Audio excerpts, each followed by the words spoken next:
Oke, terima kasih. Assalamualaikum warahmatullahi wabarakatuh. Waalaikumsalam Waalaikumsalam warahmatullahi wabarakatuh. warahmatullahi wabarakatuh.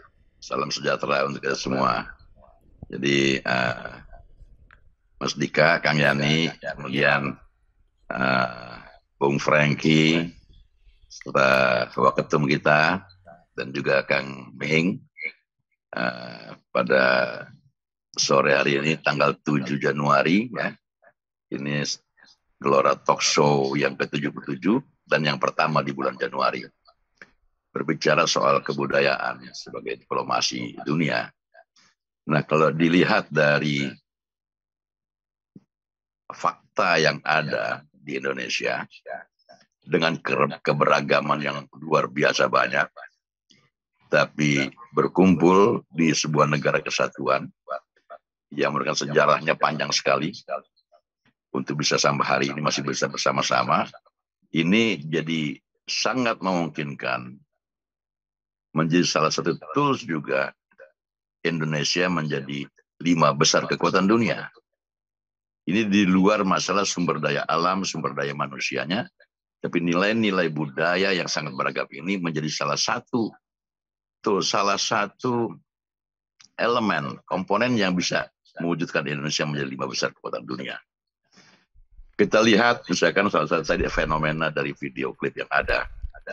Bagaimana melalui kebudayaannya yang diekspresikan dari karya seni, dari sebuah pemikiran, itu Korea mengguncang dunia. Dengan K-popnya, dengan Gangnam Style-nya, dengan drakornya. Sehingga kalau orang bicara Korea, udah mau beli handphone pun handphone Korea. Mobil pun mobil Korea. Semua serba Korea. Hal ini dialami juga pada saat Amerika dulu. Bagaimana cara berpikirnya, gaya hidupnya, yang merupakan sebagian dari budayanya, dimasukkan dalam sebuah karya-karya seni yang namanya film. Itu semua orang pada saat era tahun 70-an, semua jadi koboi di dunia ini. Karena film westernnya. Ini masalah produk cara berpikir yang ditransfer ke karya-karya seni. Bagaimana kita dicuci otak kita, menciptakan kekaguman pada bangsa lain melalui produk-produk budayanya berupa kesenian, ada film, ada tari, musik dan segala macam. Nah, beberapa waktu yang lalu saya baca artikel bagaimana James Cameron, sutradara film Hollywood misalkan, itu terinspirasi untuk buat Wakanda kehidupan bawah laut dari suku Bajo.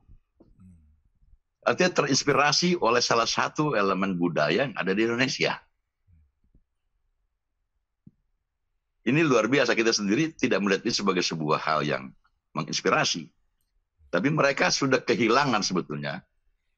Eropa, Amerika saat ini sudah kehilangan orientasi untuk karya-karya seninya. Mereka mencari ke timur semuanya. Nah di timur, Indonesia merupakan salah satu negara yang sangat luar biasa keberagaman nilai, budaya. Jepang kita kagum karena ada sebuah budaya bagaimana seorang pemimpin kalau salah mundur dengan harakirinya, ada kejujuran yang diangkat dari sebuah kehidupan yang mereka yakini sebagai sebuah kebenaran. Ada budaya tadi menciptakan kekaguman sebetulnya. Cara berpikir, produk-produk dari sebuah perenungan dari nenek moyang kita yang melahirkan nilai-nilai, value di masyarakat. Nah ini sangat beragam. Kita saja yang masih belum menggarap. Kedua, barangkali juga belum ada political will ya dari pemerintah khususnya menjadikan budaya tadi dengan produk-produk budayanya berupa kesenian tadi menjadi salah satu alat diplomasi kebudayaan dunia.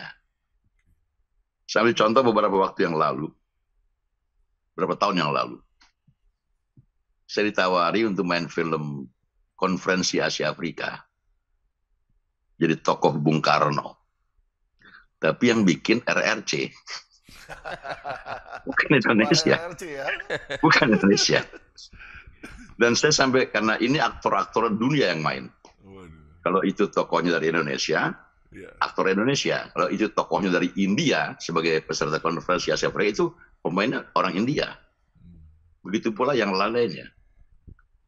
Negara-negara yang hadir di konferensi Asia Afrika itu pemainnya dari negara tersebut. Karena itu saya sibuk dan juga ada alasan tertentu, saya bilang saya nggak mau main. Nggak bisa main. Tahu apa yang mereka lakukan? Membujuk saya dengan nilai kontrak yang terserah saya maunya berapa. Jadi dia produksi konferensi Asia Afrika sebagai film dengan unlimited budget karena pemerintah yang membiayai itu. Apa tujuannya? Bahwa konferensi Asia Afrika adalah produk Cina, bukan Bung Karno. Karena ada salah satu dialog yang saya baca, itu yang membuat saya nggak mau main. Dia bilang, Bung Karno mengatakan bahwa tanpa kehadiran delegasi Cina, konferensi Asia Afrika tidak akan menjadi apa-apa.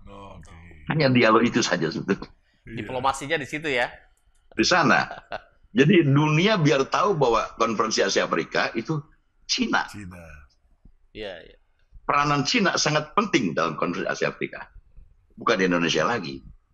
Itulah sebabnya dia membuat film itu. Dan film tadi tidak main di bioskop. Dia cetak CD sebanyak-banyak disebar ke seluruh dunia. Jadi nggak perlu orang masyarakat yang punya bioskop bisa nonton. Siapapun bisa menonton itu. Nah ini luar biasa.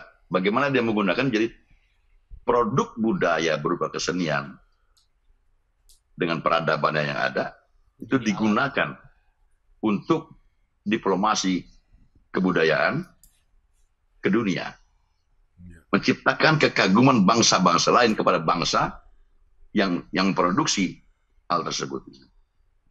Nah ini saya kira punya dampak ekonomi yang juga tidak sedikit selain masalah diplomasi tadi. Sekarang bagaimana produk-produk Korea membanjiri Indonesia karena kekaguman kita pada bangsa Korea. Bagaimana produk-produk Amerika, barang-barang mewah, mobil mewah, semua mewah. Karena produk-produk film Amerika. Gaya hidup, cara berpakaian, dan segala macam. Jadi dampaknya tidak berhenti pada produk kesenian itu sendiri.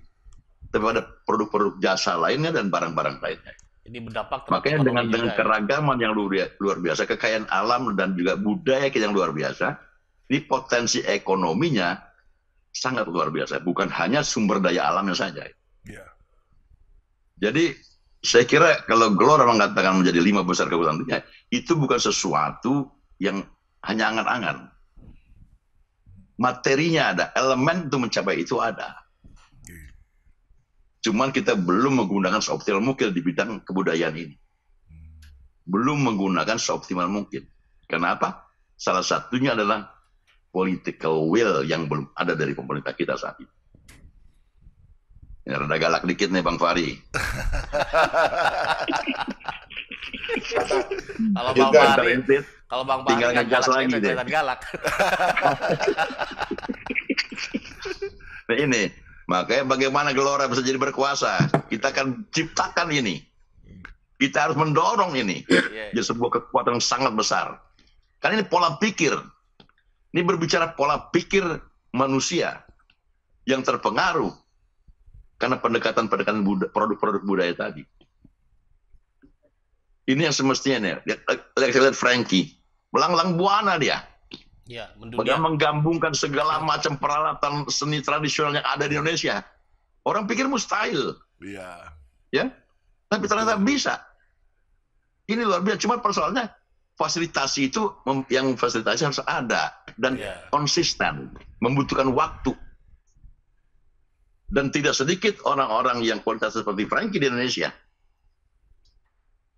Banyak seniman-seniman tadi.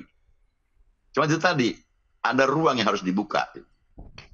Ada support yang harus dilakukan. Nah, kita melihat pemerintah ini belum melihat budaya tadi sebagai salah satu kekuatan yang bisa mengangkat harkat dan derajat bangsa Indonesia di mata dunia. Menjadi alat diplomasi kebudayaan. Sehingga tercipta kekaguman, rasa hormat kepada Indonesia. Nah ini sebuah fakta yang sudah ada dan Bukan cuma sekarang, tapi bertahun-tahun lama sudah ada. Namun masih diabaikan sampai saat ini. Saya kira itu sebagai pembukaan saya, barangkali nanti bisa ditambahkan dalam diskusi selanjutnya. Karena banyak hal, fenomena-fenomena lain yang saya lihat hampir sama semuanya. Ini.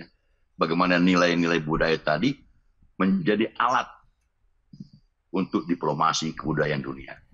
Terima kasih. Wassalamualaikum warahmatullahi wabarakatuh. Waalaikumsalam warahmatullahi wabarakatuh. Jadi kalau bicara infrastruktur ya sebetulnya tidak harus bertentangan dengan masalah budaya itu sendiri. Semestinya bisa sejalan. Saya bertanya, dengan nilai budaya yang sangat banyak dan dan baik dan bagus, itu saya pertanyakan di mana satu aja gedung di Indonesia kita bisa menyaksikan karya-karya budaya kita yang agung itu sebagai produk budaya kesenian. Nggak ada satupun di Indonesia. Tim baru dibentuk, sekarang amburadul juga. Ribut juga. Jawa Barat contohnya, kan banyak sekali itu nilai-nilai seni dan budaya di sana. Sampai hari ini nggak ada tempat pertunjukan yang memadai. Jadi orang kalau mau lihat pertunjukan dunia itu di Singapura. Penghargaan kita terhadap budaya kita dan produk-produk budaya kita berupa kesenian nggak pernah disediakan tempat untuk itu. Sehingga mati perlahan-lahan setiap grup-grup, setiap kelompok-kelompok seni dan budayanya. Karena nggak punya ruang untuk mengekspresikan karya-karyanya. Ini yang menjadi perhatian sebetulnya infrastruktur bisa membantu kebudayaan itu sendiri. Kalau tepat pembangunannya untuk apa? Ya, kalau jalan pun nggak apa-apa buat kesejahteraan masyarakat. Dia kan menjadi konsumen dari produk-produk budayanya atau menciptakan budaya baru dari masyarakat yang bisa menikmati produk-produk budayanya. Nah, di antara sekian banyak yang kata sangat adiluhung budaya kita tadi, kalau saya mau lihat di mana saya melihat, nggak ada tempatnya. Jadi nggak perlu ditubrukkan antara infrastruktur dengan budaya. Kalau memang pembangunan infrastruktur tepat guna untuk kepentingan budaya, yang sekaligus dari ujungnya adalah kesejahteraan masyarakat kan. Semuanya kan berujung ke sana.